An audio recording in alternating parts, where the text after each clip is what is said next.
चलो स्टार्ट करते हैं। लास्ट क्लास में नर्स्ट इक्वेशन स्टार्ट किए थे, है ना?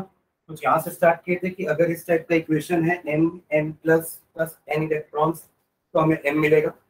यहाँ पे आपका m प्लस एक आयन है, it is a reduction reaction, और इस रिएक्शन के लिए हम नर्स्ट इक्वेशन ऐसा लिख सकते हैं। मतलब बोला कोई डेरिवेशन नहीं है ना, हमें सिर्फ यही पढ़ना है कि ये नर्स्ट इक्वेशन होता है जहाँ पे RT upon NS ln m upon mn positive, मतलब जो हमारा सॉलिड बन रहा है उसका कंसंट्रेशन न्यूमरेटर में और आयन का कंसंट्रेशन डिनोमिनेटर में आएगा, राइट? ln नेचुरल लॉगरिथम है, इसको अपन बाद में आगे जाके log बेस 10 में कन्वर्ट करेंगे। ln आपका log है, log ही है, पर वो बेस e होता है, और log आपका बेस 10 वाला होता है, ठीक है? RT आपका, R आपका गैस कांस्टेंट, T टेम्परेचर था, N was the number of electrons involved in the reaction, and F is the Faraday 96,487 coulomb, ठीक है? इसी को सॉल्व करने के आगे हमने क्या देखा था कि ये आपका प्योर सॉलिड है, तो प्योर सॉलिड का कंसंट्रेशन हम 1 मान के चलते हैं, क्योंकि उसके कंसंट्रेशन से फर्क नहीं पड़ेगा। हमें आयंस का कंसंट्रेशन देखना है, इलेक्ट्रोलाइट का कंसंट्रेशन देखना है, ना कि उस रॉड का या इलेक्ट्रोड का, इसलिए उसके कंसंट्रेशन को हमने 1 ले दिया। This is the equation for the electrode. एक इलेक्ट्रोड का इक्वेशन है ये, ऐसी दूसरे इलेक्ट्रोड में का इक्वेशन हम लिख सकते हैं, राइट? एक एग्जांपल लिया था हमने डेनियल सेल का ही। डेनियल सेल में हमें पता है कॉपर और जिंक इलेक्ट्रोड्स होती हैं। कॉपर में रिएक्शन जो होगा उसके हिसाब से उसका नर्स्ट इक्वेशन ऐसा बनेगा, और जिंक वाले का रिएक्शन का नर्स्ट इक्वेशन कुछ ऐसा बनेगा, लाइक दिस। इसको हमने सॉल्व किया था क्योंकि अपन को पोटेंशियल निकालना है सेल का। ये तो इंडिविजुअल इलेक्ट्रोड्स का पोटेंशियल निकल गया या इलेक्ट्रोड पोटेंशियल निकल गया। इसको जब हम माइनस करेंगे, ई कैथोड माइनस ई एनोड, हमें पता है डेनियल सेल में कैथोड कॉपर होता है एंड एनोड जिंक होता है। हमने जब दोनों के इलेक्ट्रोड पोटेंशियल को माइनस किया, equation this minus equation this, तो आगे जाके हमें क्या मिल रहा है? दिस, ये था last part, right? E cell is equals to E not cell minus RT upon 2s। 2 क्यों? क्योंकि कॉपर को 2 इलेक्ट्रॉन लगेंगे तब वो कॉपर बनेगा, और जिंक 2 इलेक्ट्रॉन लूज करेगा तब Zn2 पॉजिटिव बनेगा। तो ये ऐसा कुछ था, RT upon 2s ln Zn2 positive upon CO2 positive. This was the equation, Nernst equation for Daniell cell, right?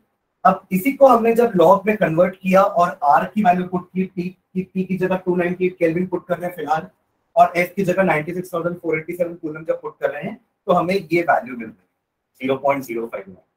ये जो लॉग कन्वर्जन हुआ ना, इसमें हमने 2.303 मल्टीप्लाई किया है ताकि ln लॉग में कन्वर्ट हो जाए, ठीक है? फिर T की जगह हमने 298 रखा है, R की जगह हमने 8.314 रखा है जूल पर केल्विन पर मोल, ठीक है? अपॉन F की जगह 2 को वैसे ही रहने दिया, और F की जगह हमने 96,487 कूलम रख दिया। तो इनको जब पूरे को सॉल्व करोगे दिस वन, तो पूरी कम आउट होगी 0.059। इसमें ट्राई किया था विद्यार्थी, छोड़ो आना तो है, क्या देखना, ठीक है? log Zn2 positive upon CO2 positive, तो ln से log हो गया। log में इसलिए कन्वर्जन की क्योंकि हमारे पास जो टेबल है वो log टेबल है, तो वैल्यू देखने के लिए we have to get it converted into log, ठीक है? एक एग्जांपल देखे थे इसका, उसका आप लोग बनाए थे, ठीक है? और ये एक जनरलाइज इक्वेशन ABCD के फॉर्म में। ये क्वेश्चन देखा था हमने, इसमें मैंने log की वैल्यू निकालना भी सिखाया था, टेबल से कैसे log का वैल्यू निकालेंगे।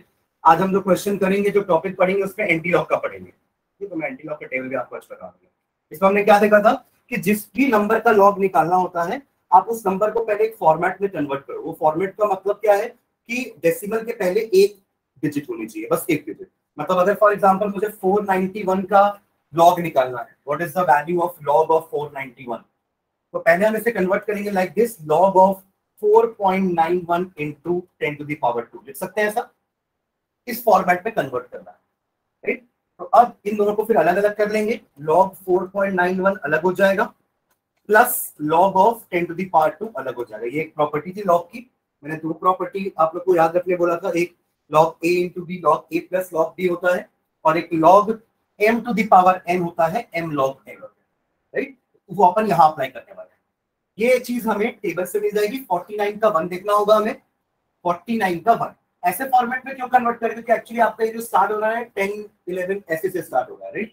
तो हम इस फॉर्मेट में कन्वर्ट कर रहे हैं। 49 का 1 देखेंगे, इट इज 6911। याद रखना पहला कॉलम 0 का है, 1 का नहीं है पहला कॉलम, वरना ऊपर देखने बिना ये ले लोगे 6902। हालांकि ज्यादा फर्क नहीं है उनकी वैल्यूज में, बट देन ऑल्सो 6911 आपका 49 का 1 है, यहां से ले लेंगे 6911 and simply put a point before that number. ये आपका इसके लॉग का वैल्यू हो जाएगा। और इसको सॉल्व करने पे क्या आएगा, 2 सामने आ जाएगा, 2 log 10 हो जाएगा ये, और log 10 1 होता है। ये भी मैंने तीसरा ये चीज बताया था, याद रखिए।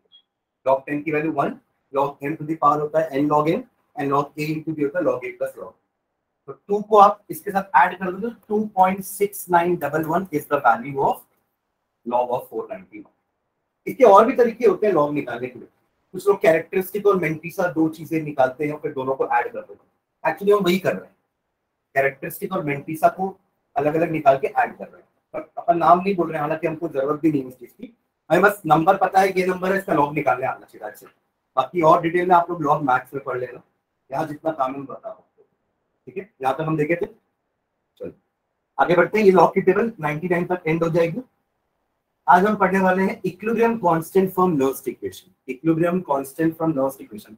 अगर आपने टेबल ये इक्वेशन देखो, जनरल वाला इक्वेशन हमने क्या देखा था कि अगर आप ये इक्वेशन लेते हो, एक जनरल इक्वेशन है, तो आपको आखिरी में क्या दिख रहा है, ln के साथ क्या है या log के साथ क्या है। ऊपर है प्रोडक्ट के कंसंट्रेशन का टू द पावर उनका स्टोइकोमेट्रिक कोएफिशिएंट, और नीचे है रिएक्टेंट्स के कंसंट्रेशन का to the power their stoichiometric coefficient.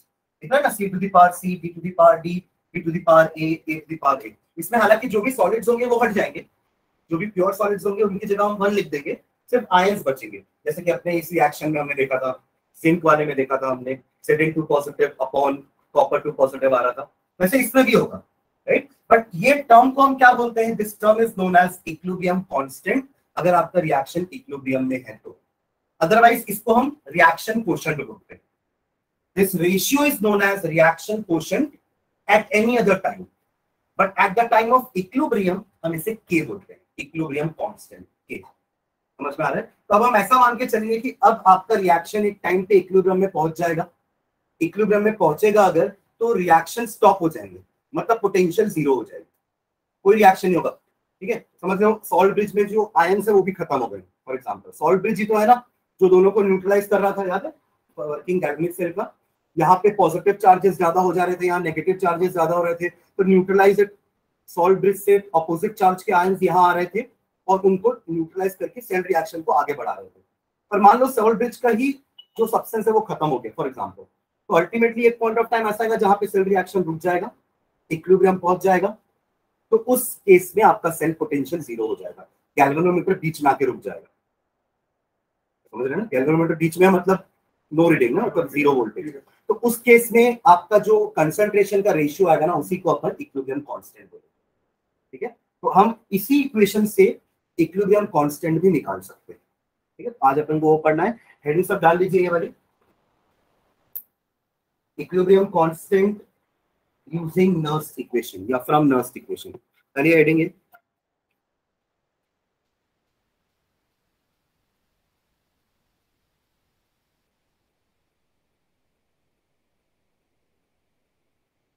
equilibrium constant from Nernst equation.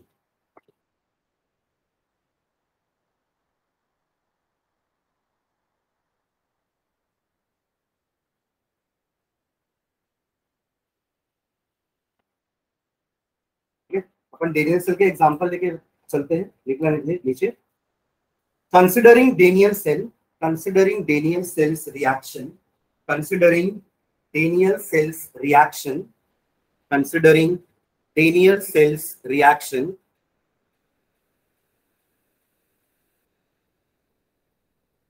Reaction क्या था डेनियल सेल का, Zn plus Cu2 plus gives Zn2 plus C। ये सॉलिड है, ये सॉलिड है ना। हाँ ये क्वेश्चन लिखो ना, कंसिडरिंग डेनियल सेल्स इक्वेशन, जो कि ये है, नीचे लिखना, as time passes, as time passes, as time passes, concentration of Zn2 positive keeps on increasing. As time passes, concentration of Zn2 positive keeps on increasing. Concentration of Zn2 positive, क्योंकि दिख रहा है ना प्रोडक्ट है, जैसे जैसे time pass होगा product बढ़ता है, रिएक्टेंट कम होता है, keeps on increasing, while the concentration of Cu2 positive keeps on decreasing. While the concentration of Cu2 positive keeps on decreasing.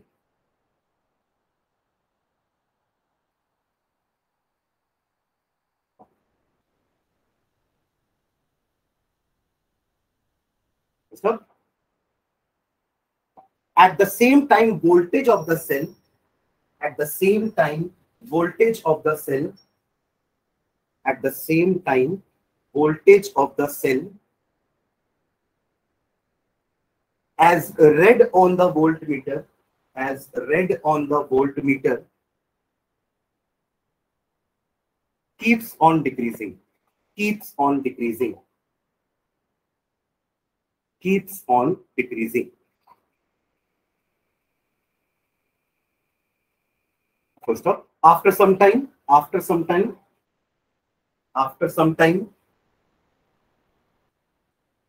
there will be no change in the concentration of, after some time, there will be no change in the concentration of, there will be no change in the concentration of Cu2 positive and Zn2 positive. After some time, there will be no change in the concentration of Cu2 positive and Zn2 positive. And also voltmeter reading gives 0. And also voltmeter reading gives 0. Yeah, voltmeter gives 0 reading. Yes, this indicates the equilibrium. This indicates that the equilibrium has been attained. The equilibrium has been attained.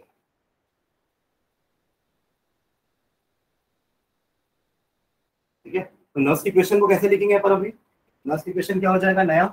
अच्छा, इसका Nernst equation पहले क्या था, अभी जो मैं लिख रहा हूं उसको मत लिखना, आप लोग नया नर्स इक्वेशन लिखोगे by putting E cell is equals to 0, है ना, क्योंकि आप वोल्टमीटर का रीडिंग 0 आ रहा है. ऐसे क्या है नर्स इक्वेशन इसके लिए? E cell is equals to E naught cell minus RT upon NF into 2.303, आगे भी लिख सकते हैं उसको, log Zn2 पॉजिटिव का कंसंट्रेशन, ये स्क्वायर ब्रैकेट लगाना मत भूलना ना, इस स्क्वायर ब्रैकेट का मतलब ही तो कंसंट्रेशन होता है, राइट, अपॉन Cu2 पॉजिटिव का कंसंट्रेशन, राइट. बट इक्विलिब्रियम में इसकी वैल्यू 0 हो चुकी है ना, वोल्टेज का रीडिंग अभी 0 आ रहा है. तो अब क्या हो जाएगा, ये चीज को ध्यान लेके चले जाना और इसको रिप्लेस कर देना Kc से. ठीक है, अब अपन इक्विलिब्रियम बोल रहे हैं ना, तो ये क्या हो जाएगा आपका Kc, इक्विलिब्रियम कांस्टेंट. ठीक है, और अब Kc का वैल्यू निकालो, बाकी सबको इधर उधर करके निकालो. देखो क्या लिखे अभी, लास्ट एंड क्या किए थे. हाँ, तो the Nernst equation can be written as, ऐसा करके फिर लिखना, the Nernst equation can be written as, Nernst equation can be written as, अगर आप ऐसा लिख भी रहे हो तो E cell is equals to 0 ऐसा करके लिखना. फिर इसको देखो ऐसे लिखो,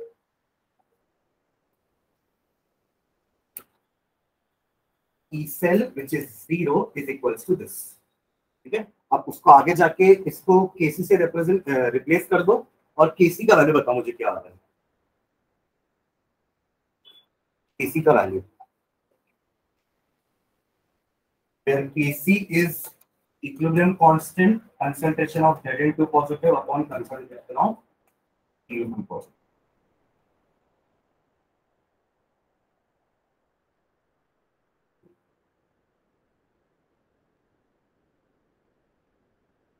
अल्टीमेटली आप लिख सकते हो कि E naught cell is equals to 2.303 RT upon NF log Kc. अच्छा, Kc की मत निकालो वैल्यू, ऐसी रहने देते, फिर Kc निकालने के लिए आपको एंटी लॉग करना पड़ेगा ना, सिर्फ इतना ही रखो. यही है आपका Kc का equation with respect to E naught cell. तो अपन ने नर्स इक्वेशन से डिराइव किया ना इस चीज को, इस पे हेडिंग है equilibrium constant using Nernst equation या फ्रॉम नर्स इक्वेशन. ठीक है, यहाँ पे n की जगह 2 आ जाएगा क्योंकि ये डेनियल सेल अपन अगर मान रहे हैं तो n की वैल्यू तो 2 होती है डेनियल सेल, ठीक है। डन। तो दिस इज अवर इक्वेशन, ठीक है। अब इसी क्वेश्चन में एंटी लॉग कहां से पढ़ेंगे अपन? आपको सब चीजें दी रहेंगी, आपको केसी निकालने पड़ेगा। हाँ लॉग, आपको ये पूरा सब चीजें गिवन रहेगी, आपको केसी निकालने पड़ेगा, तो आपको यही इक्वेशन यूज करना पड़ेगा और केसी निकालने के लिए आपको एंटी लॉग करना पड़ेगा। क्वेश्चन देखते हैं, देखो, calculate the equilibrium constant of the reaction. Copper silver का सेल है ना, कॉपर सिल्वर का सेल है ये, इसका ई नॉट सेल दिया है, ये नहीं दिया रहता तो आप लोग ई नॉट कॉपर अलग दिया रहता और ई नॉट एजी अलग दिया रहता, आप दोनों को माइनस करके ई नॉट सेल निकाल लेते। किसको किससे माइनस करते? सीयू माइनस एजी करते कि एजी माइनस सीयू करते? एजी माइनस सीयू। एजी कैथोड होता उस समय कॉपर के साथ, कॉपर जिंक के सामने कैथोड है बट कॉपर के सामने सिल्वर कैथोड है। समझ रहे मैं क्या बोल रहा हूँ? क्योंकि copper is less reactive than, sorry, copper is more reactive than silver, तो copper will behave like anode and silver will behave like cathode. हमेशा E cathode minus E anode होता है सेल निकालने को। ये तो यहाँ क्वेश्चन में दे दिया है, ठीक है, बट अगर दोनों की वैल्यूज दी रहती, ई नॉट कॉपर की अलग, ई नॉट एजी की अलग, तो उसको अपन माइनस करके भी ई नॉट सेल निकाल सकते हैं। और चलो आपने मान लो ऐसा भी कर दिया उल्टा, तो नेगेटिव आता, तो फिर आप समझ जाते कि गलत है कुछ। समझ रहे मैं क्या बोल रहा हूँ? हाँ ठीक है, पर माइनस वैल्यू नहीं लेंगे, समझ रहे? ई नॉट सेल का वैल्यू पॉजिटिव ही रहेगा। तो ई नॉट सेल पता है आपको, एन की वैल्यू यहाँ पे 2 होगी, 2 इलेक्ट्रॉन्स का लॉस एंड गेन हो रहा है ना, कॉपर जो है वो 2 इलेक्ट्रॉन लॉस किया है, सिल्वर ने वही 2 इलेक्ट्रॉन गेन किया, तो एन का वैल्यू 2, ठीक है। पुट करिए सारी वैल्यूज, अपना इक्वेशन पीछे आप लोग लिखिए होगी। टेम्परेचर आप कुछ नहीं दिया तो 298 केल्विन लेके चलिए, अगर डायरेक्टली वही इक्वेशन ले लो ना 0.059 वाला, क्या आ जाएगा? E not cell is equals to क्या था 0.05, फिर यहाँ 2.303 लगाने का जरूरत नहीं है, ठीक है, 0.059 अपॉन 2 लॉग ऑफ, यही तो करना है बस, 2 मल्टीप्लाई कर दो ई नॉट से, डिवाइड बाय 059 कर दो, और जो आएगा उसका एंटीलॉग निकालेंगे। एंटीलॉग निकालना समझते हैं, जल्दी पहले ऐसा करो, लॉग केसी कितना आ रहा है मुझे बताना, ठीक है, फिर अपन इस चीज का एंटीलॉग निकालेंगे।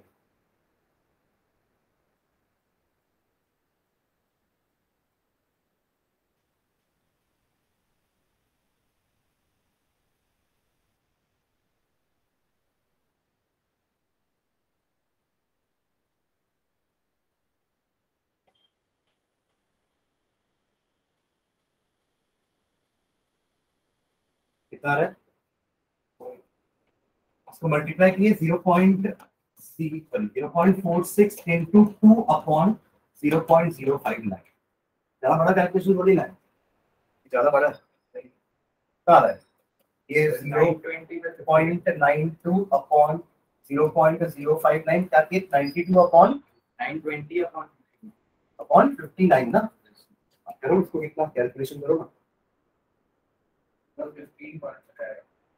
15 पॉइंट कुछ क्या होता है, देखिए डिजिट ले लो बस, कितना है 15.36,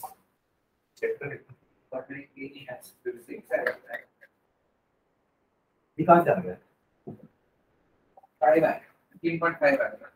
और आगे का नंबर 920 अपॉन, तभी तो अपन राउंड ऑफ कर पाएंगे ना, अगर आप पॉइंट के बाद एक ही डिजिट ले रहे तो एटलीस्ट 2 डिजिट निकालो फिर राउंड ऑफ कर पाएंगे ना।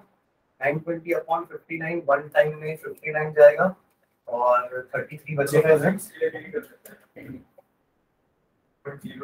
तो 15.6 हो जाएगा, राउंड ऑफ करके 0.001 राउंड ऑफ करने से बड़ा ही आएगा, 6 होगा ना, तो 15.6 आएगा, 15.6।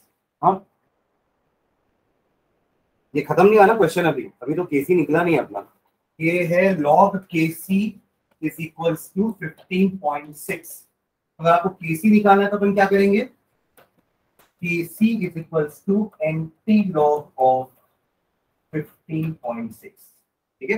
अगर क्वेश्चन में ऐसा दिया हुआ है इसकी वैल्यू क्या है डायरेक्टली तो अच्छी बात है, नहीं दिया तो अपन को टेबल देखना आना चाहिए। टेबल आप लोग को प्रोवाइड कर दी जाएगी। 5 आएगा बट इसके बाद भी एक नंबर आएगा जो बड़ा नंबर आ रहा है तो 15.6 हो जाएगा। ठीक है, तो आगे बढ़े। अब देखो एंटीलॉग कैसे निकालेंगे। एंटीलॉग का टेबल अलग होता है। ये आपका एंटीलॉग का टेबल है जिसमें स्टार्टिंग नंबर कैसा है, देखो पॉइंट पहले लगा हुआ है। 7 पॉइंट से स्टार्ट है नंबर्स, 0.00, 0.01, 0.02, 0.03 एंड टिल 0.99। एंटीलॉग का टेबल में 0.99 पर समझ में आ रहा है। तो यहाँ पे हम अपने नंबर को ना पॉइंट के पहले कोई डिजिट ना रहे ऐसे स्टार्ट करेंगे। तो मुझे क्या निकालना है, यहाँ देखो मैं यही कर रहा हूँ। एंटीलॉग निकालना है मुझे किसका, 15.6 का। अब इसको उसमें कैसे कन्वर्ट करेंगे देखना, वैसा नहीं करेंगे जैसे हमने उसमें किया था 10 का पावर मल्टीप्लाई करके। ध्यान देना, एंटीलॉग ऑफ, एक्चुअली देखो एंटीलॉग का मतलब क्या होता है, मैंने उस दिन भी बताया था लास्ट में ना, कि अगर मैं किसी नंबर का, मान लो मैं log x का मुझे वैल्यू आया है 5, log x का वैल्यू क्या आया मुझे 5 आया है, तो ये x निकालना है तो अपन क्या करेंगे, x is equal to antilog of 5। तो एक्चुअली में होता क्या है, 10 टू द पावर 5 होता है। मैं बताया ना यहाँ से ऐसे जाएगा, धक्का देके इसको ऊपर फेंकने के लिए याद है। तो ये 10 टू द पावर 5 होगा, तो एक्चुअली में ये होता है एंटीलॉग। तो एंटीलॉग में अपन 10 का पावर निकालते हैं किसी भी चीज का। मुझे अगर 5 का एंटीलॉग निकालना है तो मैं 10 टू द पावर 5 कर दूंगा। मुझे अगर 15.6 का एंटीलॉग निकालना है तो मैं 10 टू द पावर 15.6 कर दूंगा। अब मुझे 10 टू द पावर 15 तो पता है क्या होता है, एक के बाद 15 जीरो लगा दिए, बट 10 टू द पावर 15.6 कैसे निकालेंगे, ऐसा कुछ तो कैलकुलेशन नहीं है अपने पास, तो इसलिए अपन लॉग यूज करते हैं, एंटीलॉग यूज करते हैं। ठीक है, तो एक्चुअली में हम निकालना चाह रहे हैं 10 टू द पावर 15.6, राइट। तो निकाल रहा है। अब इसको मैं दो पार्ट में ब्रेक कर दूंगा। कैसे, 10 टू द पावर 15 को मैं अलग लिख दूंगा और इनटू करके 10 टू द पावर 0.6 को अलग कर दूंगा। कर सकता हूं ऐसा, ठीक है, मतलब है ना, अपन ऐड करेंगे तो वही चीज आएगी।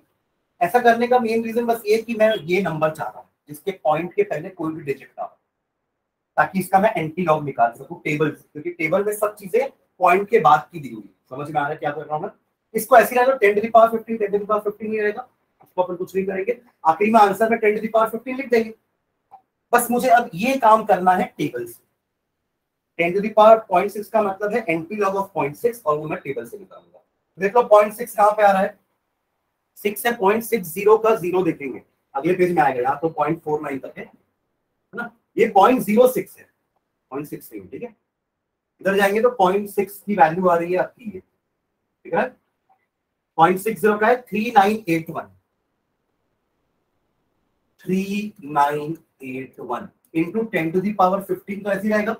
अब देखो लॉग में क्या कैसे याद करो, नंबर को किस फॉर्मेट में चेंज किए थे कि डेसिमल के पहले एक डिजिट रहे, और फाइनल आंसर लिखते समय जो भी नंबर अपन के पास आया उसके सामने पॉइंट लगा दिए। अब यहाँ उल्टा कर रहे हैं, एक किसका रहे हैं, पॉइंट के पहले कोई नंबर ना हो, तो आंसर में अपन एक पॉइंट, एक नंबर के बाद पॉइंट। समझे मैंने क्या किया, उल्टा किए। जस्ट लॉग में स्टार्ट कैसे किए थे, हमारा नंबर इस फॉर्मेट में होना चाहिए,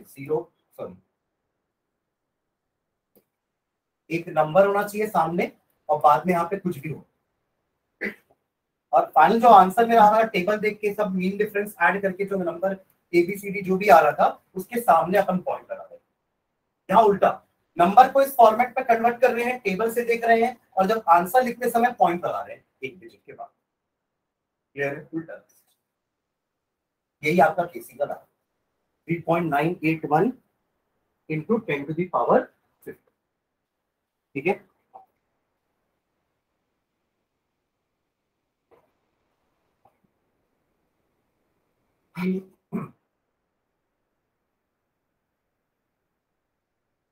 क्लियर है, ये आपका आंसर हो जाएगा KC is equals to 3.981 into 10 to the power 15।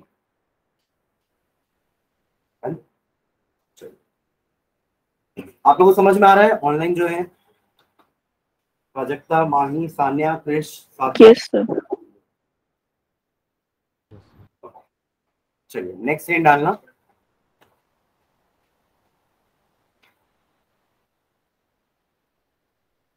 Electrochemical cell and Gibbs energy of the reaction. Gibbs energy, ये पहले भी सुने होंगे ना थर्मोडायनामिक्स में। एनर्जी, ये फ्री एनर्जी, मतलब इसका मतलब क्या होता है कि आपके प्रोसेस में इलेक्ट्रोकेमिकल सेल एंड गिव्स energy of the reaction.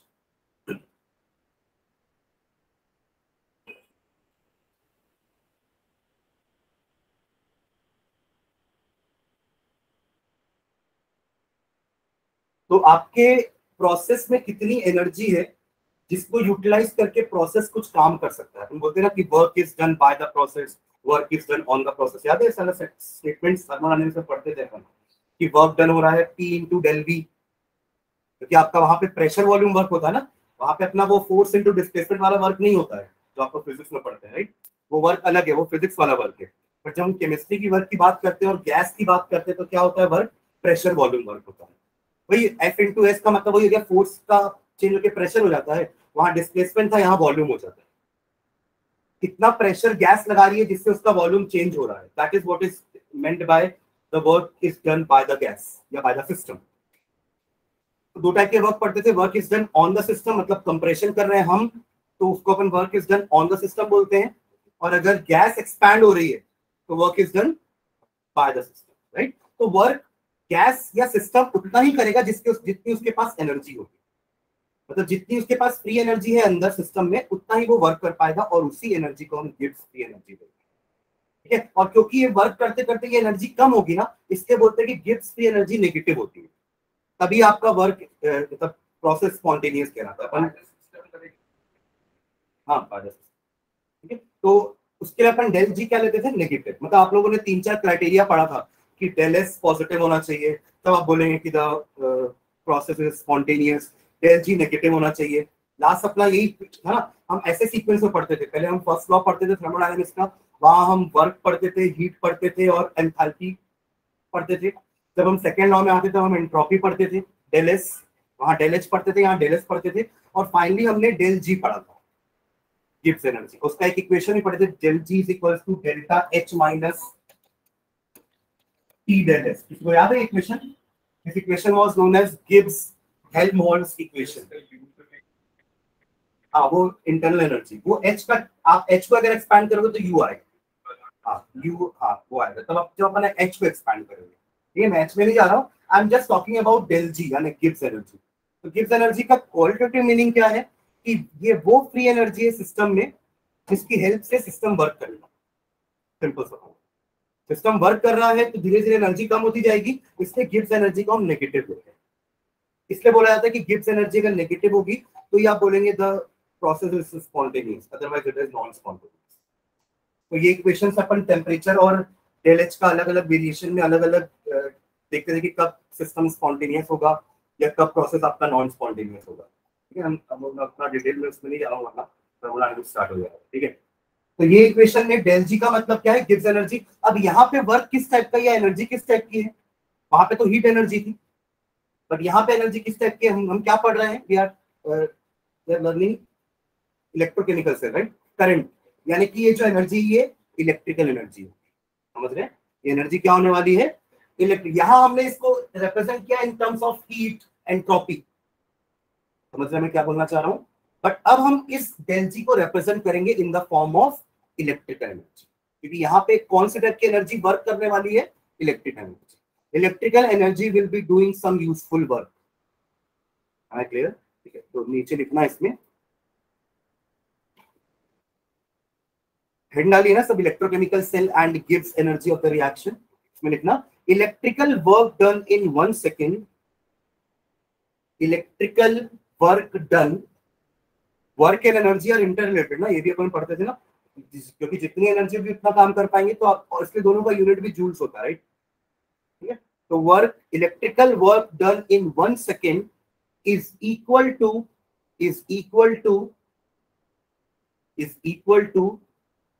electrical potential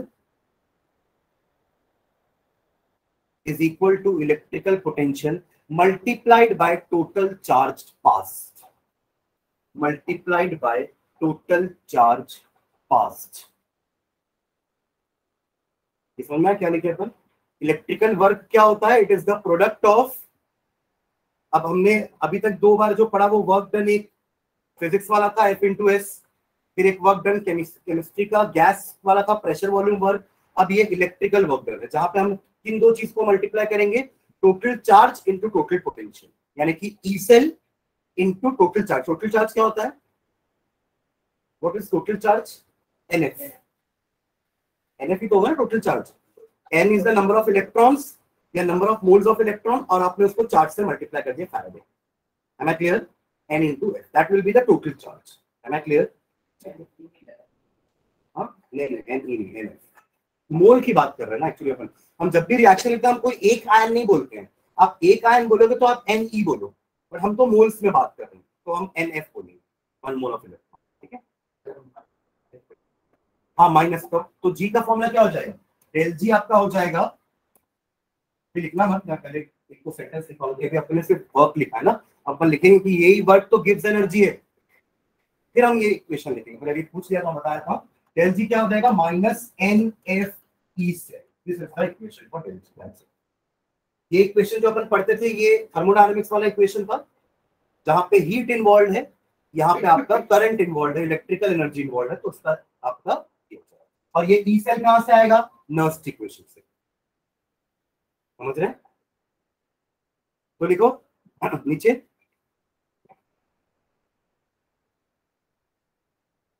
the work done by a galvanic cell, the work done by a galvanic cell, वो इलेक्ट्रिकल वर्क जो गैल्वेनिक सेल कर रहा है, the work done by the galvanic cell is equal to decrease in its Gibbs energy, decrease in its Gibbs energy, decrease in its Gibbs energy, and therefore if the EMF of the cell is, and therefore if the EMF of the cell is E cell, and NF is the, and N into F is the amount of charge passed,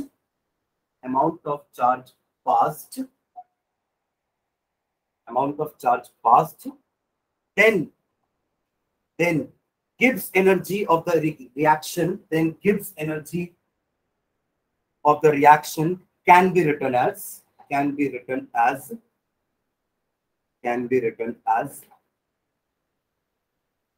del G, इसको del RG कर देना, reaction के लिए अपन R script लगा देंगे, del RG is equals to minus NF E cell।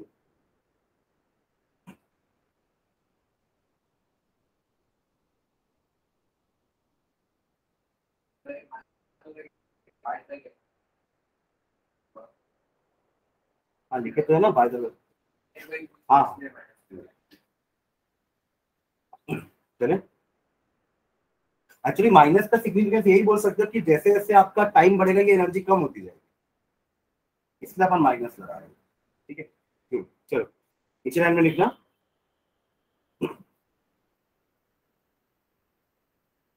ये चीज को अगर अपन उसमें करेंगे लीनियर सेल में हो जाएगा, लीनियर सेल का भी n की वैल्यू बस चेंज करनी पड़ेगी अपनी को, ठीक है। ओके नीचे लाइन में लिखो, for a reaction at equilibrium, for a reaction at equilibrium,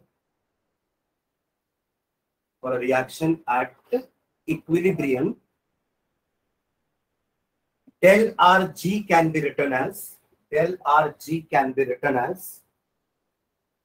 क्या हो जाएगा, ई सेल की जगह ई नॉट सेल हो जाएगा, बस समझ रहे हो, क्योंकि उस समय तो ई सेल 0 हो जा रहा है इक्विलिब्रियम में आने के बाद, तो del RG can be written as del RG is equals to minus NF E naught cell।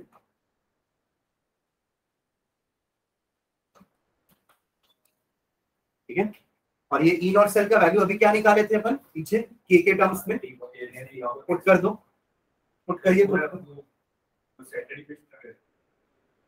हाँ या ln वाला भी पुट कर सकते हैं, ln वाला पुट करेंगे तो क्या होगा, एक बार देखो ln वाला क्या इक्वेशन था, RT by NF ln K, एक पुट करो, NF NF कैंसिल हो जाएगा, इसलिए एग्जैक्ट वैल्यू पुट करना नहीं बोल रहा हूँ।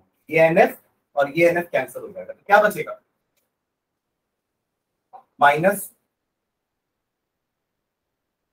RT ln K, वो बचेगा बस। ई नॉट सेल की जगह पर पुट कर दिया, क्या बचेगा? Del r G is equals to minus RT ln K, या फिर माइनस 2.303 RT log K। अल्टीमेटली तो वही यूज करेंगे ना, क्योंकि लॉग टेबल यूज करना है, तो वो भी कर लेते हैं। Del r G is equals to minus RT, या सॉरी 2.303 आगे रहना, 2.303 RT log ऑफ K या KC, ठीक है, वो लिखना चाहिए। KC भी लिख सकते हैं, K भी लिख सकते हैं। डन।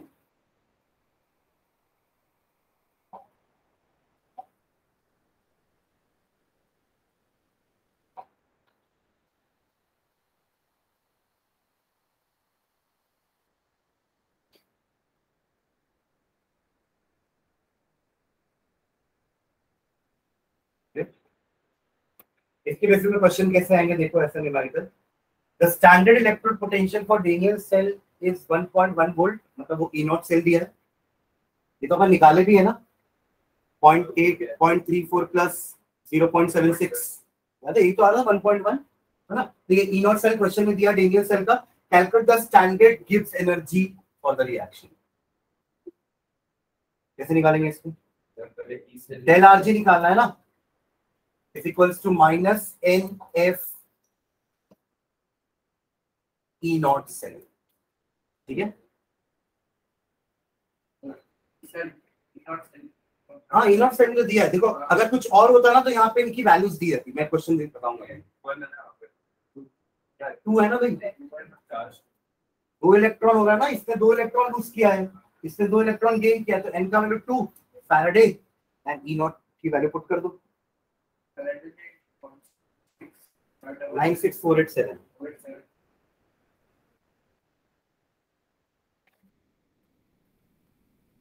इसमें लॉग ऑफ का कोई जरूरत नहीं है अभी, है ना। और अगर बोल दिया डेल आरजी दिया के निकालो तो एंटी लॉक करना पड़ेगा, के दिया है डेल आरजी निकालो बोलेगा तो लॉक करना पड़ेगा, समझ रहे हो? हाँ, इसमें तो कोई लॉग ऑफ का चक्कर नहीं है ना, रिलेट आ जाएगा आंसर से, मल्टीप्लाई करना कुछ नहीं होगा। जल्दी बताओ, इसका तो ये जल्दी हो जाना चाहिए।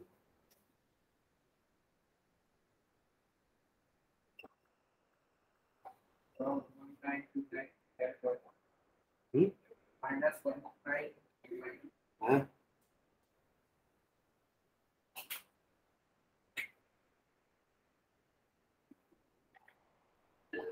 21,000 कुछ आएगा, 21,000।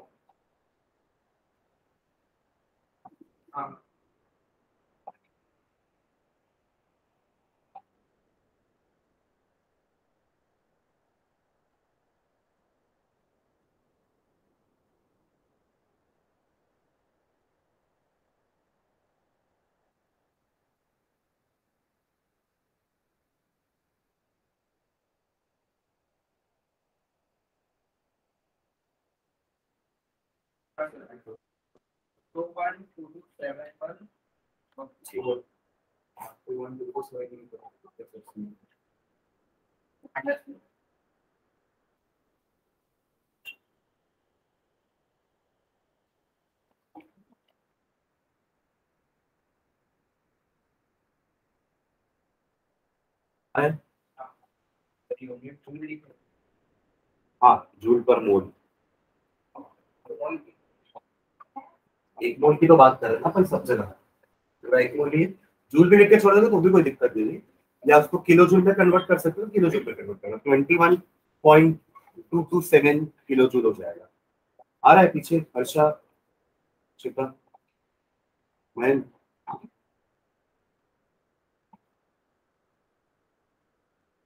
ठीक है। आंसर आएगा आपका डेल जी का -21.227 जूल पर मोल, ठीक है। आ रहा है, आगे बढ़े। ये 2 क्वेश्चन ये वैसे होंगे, ठीक है, इसको अभी देख लेते हैं। Calculate the EMF of the cell in which following reaction take place, मतलब ई सेल निकालना है आपको, तो ये क्वेश्चन पिछले क्लास वाला, समझ रहे हो? ई सेल निकालना है, ई नॉट सेल दिया है, कंसंट्रेशन आपको ब्रैकेट में दी हुई है। पहले आप इसके नर्स्ट इक्वेशन लिखो, क्या हो जाएगा इसमें Nernst equation? E cell is equals to E not cell, आया देखिए वही 1.05 आ जाएगा इसकी जगह, 1.05 वोल्ट माइनस टेम्परेचर में कुछ दिया नहीं है, मतलब 298 केल्विन लेके चलो, डायरेक्टली 0.059 अपॉन 2 ले लो, यहाँ भी 2 ही आएगा ना, है ना? अब इनटू लॉग, एलन मत लेना क्योंकि अपन 0.059 लिए, ठीक है?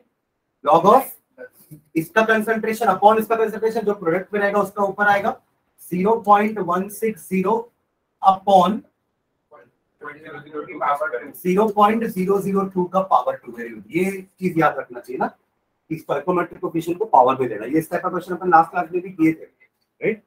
तो ये बन जाएगा, हो जाएगा ये। तो इसका कैलकुलेशन पार्ट आप लोग करोगे, लॉग जो भी आएगा इसको सॉल्व करोगे, सिंपल कैलकुलेशन है, बहुत ज्यादा टफ नहीं है। ऊपर 60 नीचे 4 दिख रहा है, ऊपर 60 नीचे 4 है ना, 0.0 हटा देना, 10 का पावर जो भी आएगा देख लेना, बट जो नंबर है वो तो 16/4 4 ही आ रहा है। लॉग 4 का लॉग निकालना पड़ेगा, 4 का लॉग निकालना पड़ेगा, समझ रहे हैं मैं क्या बोल रहा हूँ?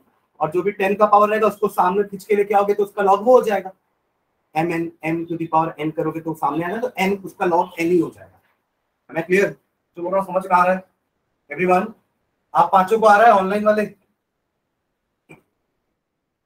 Yes sir. ओके, ये हो जाएगा फर्स्ट वाला, ठीक है? इसको ट्राई करना, कैलकुलेशन पार्ट घर पे करना। ये देखो 3.6 एक क्वेश्चन है, the cell in which following reaction occurs 2Fe3+ + 2I negative, इसका E नॉट सेल आपको दिया हुआ है, right? At 298 Kelvin, calculate standard Gibbs energy and the equilibrium constant of the cell reaction. अब कैसे निकालेंगे इसका? पहले E नॉट सेल और डेल आर जी को यूज करके डेल आर जी निकल जाएगा, जैसे अभी अपन निकाले पिछले क्वेश्चन में, अभी 21,000 वाला जो आया, minus NF E naught cell हो जाएगा ये पार्ट, फर्स्ट पार्ट। और एक बार आपका E नॉट सेल आ गया तो केसी का इक्वेशन, इसके पहले जो निकाला, दोनों इक्वेशन यूज होने वाले। आज जो हमने दो इक्वेशन पढ़े ना, एक केसी और ई नॉट सेल के बीच में इक्वेशन पढ़े थे, आरटी लॉग केसी, और दूसरा इक्वेशन हमने पढ़ा था गिब्स एनर्जी और ई नॉट सेल के बीच में, और गिब्स एनर्जी और केसी का भी इक्वेशन है। आप जो यूज करना चाहो वो यूज कर सकते हो। गिब्स एनर्जी निकाल के आप चाहो तो ये वाला अप्लाई कर सकते हो इक्वेशन, दिस वन, केसी निकल जाएगा, या फिर ई नॉट सेल का इक्वेशन निकाल के, मतलब ई नॉट निकाल के भी आप ये इक्वेशन यूज कर सकते हो, इससे भी केसी निकल जाएगा। समझ रहे मैं क्या बोलना चाह रहा हूँ? हमने आज जो दो इक्वेशन निकाले ना, वो ई नॉट सेल और केसी का इक्वेशन है, दूसरा इक्वेशन डेल आर जी और ई नॉट का इक्वेशन है, और तीसरा इक्वेशन डेल आर जी और के का इक्वेशन है। बनेगा वाला क्वेश्चन? हाँ पक्का, सबसे बन जाएगा 3.6, ठीक है? इसको ट्राई करना है वाला। इसके बाद ये कुछ क्वेश्चन है एक्सरसाइज के, ठीक है? 3.2 टू 3.3, या तो आपका इंटेक्स अनसॉल्व था 3.5 3.6, सॉल्व वाले हमने कर लिए हैं, ये अनसॉल्व क्वेश्चन है, इसको ट्राई करोगे, नेक्स्ट क्लास में डिस्कस कर लेंगे इसके आंसर्स। और ये 3 क्वेश्चन आपके एक्सरसाइज के हैं, इसमें आपका वो ये इलेक्ट्रोकेमिकल सीरीज के एप्लीकेशन वाला क्वेश्चन भी है, तो एक एक करके पढ़ने पे क्वेश्चन क्या कह दिया है? Given the standard electrode potential, आपके पास potassium, silver, mercury, magnesium and chromium, ये 5 एलिमेंट का स्टैंडर्ड इलेक्ट्रोड पोटेंशियल गिवन है, मतलब ये रिडक्शन पोटेंशियल है, कोई टेबल से निकाल के यहाँ रख दिए, ठीक है? आपसे क्या पूछा? Arrange these metals in the increasing order of reducing power. याद है वो ऊपर से नीचे आएंगे तो आपका ऑक्सीडाइजिंग और रिड्यूसिंग पावर चेंज होता है ना, ऊपर वालों का रिडक्शन होगा इसलिए ऊपर वाले ऑक्सीडाइजिंग एजेंट्स हैं, यानी कि उनका ऑक्सीडाइजिंग पावर होगा, और नीचे वालों का ऑक्सीडेशन होता है, वो रिड्यूसिंग एजेंट्स होंगे, यानी कि उनका रिड्यूसिंग पावर। तो जिसका रिडक्शन पोटेंशियल कम दिख रहा है ना, उसका रिड्यूसिंग पावर ज्यादा होगा। बस अरेंज कर लेंगे, हो जाएगा ये। तो ये आपका वो इलेक्ट्रोकेमिकल सीरीज का एप्लीकेशन वाले पार्ट का क्वेश्चन है ये वाला 3.2, इसको ट्राई करना। 3.3 देखो, depict the galvanic cell in which the reaction this has occurred, हो जाएगा ये। depict मतलब रिप्रेजेंट करना, Zn/Zn2 पॉजिटिव डबल डैश, हो जाएगा ये। सिल्वर आपका कैथोड होगा एंड जिंक आपका एनोड। जब कॉपर ही कैथोड था तो ये तो कॉपर के सामने कैथोड था, तो जिंक के सामने भी कैथोड ही होगा ना। ये समझ रहे मैं क्या बोल रहा हूँ? तो silver will behave like cathode and zinc will behave like anode. हो जाएगा ये। तो आपको क्या क्या बताना है? Which of the electrode is negatively charge? कौन सी नेगेटिवली चार्ज होती है? एनोड। आप पे anode is a negative charge electrode ना, याद रखना। इलेक्ट्रोलाइटिक सेल में cathode is a negative charge electrode, anode is a positive charge electrode electrolytic cell में। बट इन गैल्वेनिक सेल या electrochemical cell negative charge electrode कौन सी होती है? Anode, and positively charged electrode आपकी कैथोड। तो वो which of the electrode is negatively charged? तो zinc। बोल दे बोल दे बोल दे।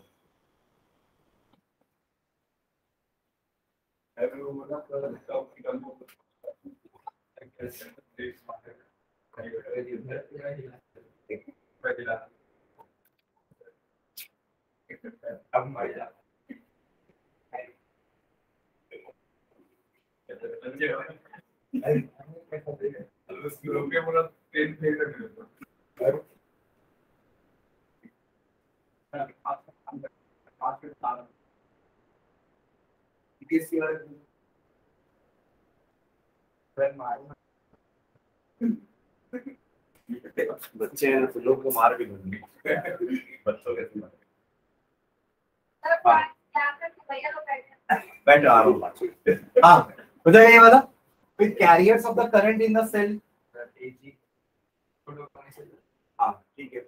इंडिविजुअल रिएक्शन मतलब कौन करंट को लेके जा रहा है, मतलब इधर से जा रहा है ना कैरियर, मतलब करंट आपका इधर से इलेक्ट्रॉन आ रहा है, करंट इधर से जा रहा है, ठीक है। इंडिविजुअल रिएक्शन हो जाएगा इलेक्ट्रोड का। Zinc cathode sorry zinc anode, तो Zn gives Zn2 positive plus 2 electron, और कैथोड आपका Ag है तो Ag positive plus electron gives you 2Ag। 2 कर लेना, ठीक है। ओके लास्ट देखो, calculate the standard cell potential of galvanic cell in which the following reaction take place. ये दोनों अलग अलग का है ना, अब इससे टेबल से देखना पड़ेगा, इसमें नहीं दिया था एक्चुअली पर देगा क्वेश्चन में, ठीक है। इसका वैल्यू देखना पड़ेगा, अलग क्रोमियम का और कैडमियम का अलग अलग देख लोगे वैल्यूज, और वैल्यू देख के समझ में आ जाएगा कौन एनोड होगा कौन कैथोड होगा। तो इसका ई नॉट सेल निकाल लेंगे, आया ना, वही निकालने बोला ना, स्टैंडर्ड सेल पोटेंशियल निकालना है आपको। पहला सेल है कैडमियम क्रोमियम का और दूसरा सेल है आयरन एंड सिल्वर का, हो जाएगा दोनों का अलग अलग। फिर दोनों के लिए आपको डेल आर जी निकालना है एंड केसी निकालना है। देखो जी नॉट दे दिया पहले से, स्टैंडर्ड कंडीशन ही बोल दिया, तो डायरेक्टली आप del r G is equals to minus N F E naught से यूज करो, खत्म। दोनों का सेल डेल आर जी आ जाएगा अलग अलग। इसका डेल आर जी अलग आ जाएगा, समझ रहे हो, इसका डेल आर जी अलग आ जाएगा। ई नॉट सेल का दोनों का वैल्यू आपको ऊपर निकाल लोगे, डेल आर जी इसके निकालो, डेल आर जी इसके निकालो, और एक बार डेल आर जी नॉट आ जाएगा तो केसी निकल जाएगा एंटी लॉक करके। क्लियर है? ठीक, ये क्वेश्चन आप लोग ट्राई करना, आगे और भी है। ये भी आपका उसका ही है ना पार्ट, विजिबल है कि नहीं, याद है वाला पार्ट। आप सबका सेल पोटेंशियल निकालोगे, जिसका सेल पोटेंशियल पॉजिटिव नेगेटिव जो भी आ रहा होगा उससे आपको विजिबल पता चलेगा, ठीक है। इसके बाद ये नर्व्स इक्वेशन लिख सकते हैं चारों का। अगर आपको एक सेल रिप्रेजेंट करने बोल दिया है, इसका नर्व्स इक्वेशन लिखा जाएगा। मैग्नीशियम 2 पॉजिटिव एंड कॉपर, ये तो दिख रहा है ना, लेफ्ट में लिखा है मतलब ये एनोड है, राइट में लिखा है ये कैथोड। तो E cell is equals to E not cell minus RT upon 2F into log this upon, sorry उल्टा बोल रहे हैं, this upon this। अच्छा 2.0 नहीं लगा तो एन लिख देना, ठीक है, जो भी है। एलएन के बाद पहले ये आएगा ना ऊपर, क्योंकि Mg2 पॉजिटिव आपके प्रोडक्ट साइड में आएगा। Mg से Mg2 पॉजिटिव बन रहा है, कॉपर 2 पॉजिटिव से कॉपर बन रहा है, मतलब ये रिएक्टेंट साइड में आएगा, ये प्रोडक्ट साइड में आएगा, तो ये ऊपर आएगा और ये नीचे, समझ रहे हैं ना। पर नीचे इसको गड़बड़ मत कर देना ना, वरना पूरा चीज चेंज हो जाएगा, राइट। बाकी तीनों पे भी होगा, है ना। तो ऐसे सब ये वाले क्वेश्चन आप लोग ट्राई करोगे सारे। ये पीडीएफ ऑलरेडी शेयर्ड है ग्रुप में, तो जितने भी क्वेश्चंस मैंने बताए ये 3.5 3.6 एक्सरसाइज के ये 3 और ये 2 क्वेश्चंस इतने ट्राई करना। ऑलमोस्ट आपके ये चैप्टर हो गया है, 2 टॉपिक बचे हुए हैं, एक लेड एसिड एक्यूमुलेटर, एक ड्राई सेल। हमें 2 ही पढ़ने हैं, कमर्शियल सेल्स आपके सिलेबस के अकॉर्डिंग। तो ये 2 सेल अपन नेक्स्ट क्लास में पढ़ के चैप्टर को वाइंड अप करेंगे, ठीक है। तो इस संडे सॉल्यूशन कोऑर्डिनेशन का टेस्ट है, नेक्स्ट संडे इलेक्ट्रोकेमिस्ट्री का टेस्ट। हाँ जो दे दिया है वो सॉल्यूशन का नहीं देगा, वो कोऑर्डिनेट के लिए कोऑर्डिनेशन पूरा है। ठीक है, और अगले संडे इलेक्ट्रोकेमिस्ट्री का पहले से बता दे रहा हूँ ना।